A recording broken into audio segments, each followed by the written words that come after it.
fidélité au programme de la télévision du Burkina. Au menu de ce flash d'information, la rencontre du CISC avec la presse. Elle vient de s'achever à Ouagadougou avec cette conviction.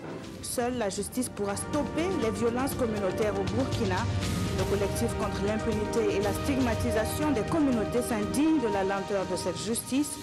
Face à la presse, les membres du collectif ont livré des chiffres qui, selon eux, devraient suffire à accélérer la recherche de la vérité sur les drames de Yirgou et d'Arbinda.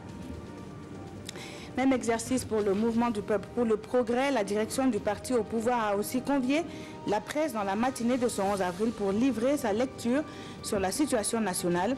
Une situation dominée par la crise qui sévit au ministère de l'économie et des finances et du développement.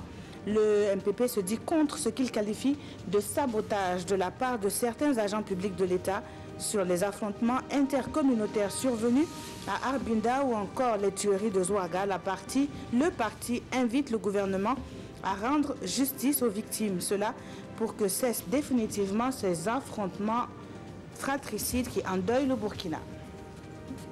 Sita est un prénom bien connu sous nos cieux, est aussi le nom de baptême d'une application développée par le ministère de la fonction publique du travail et de la protection sociale. Sita est l'acronyme du système d'inspection du travail automatisé.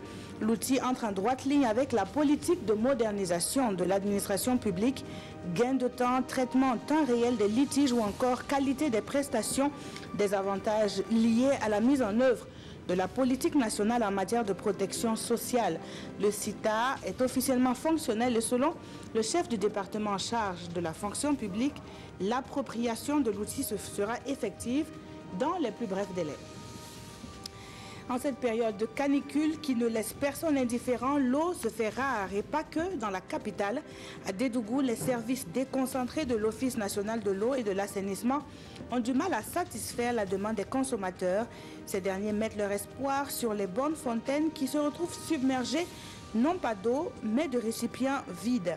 Il faut parfois attendre 7 heures d'affilée pour avoir le liquide précieux.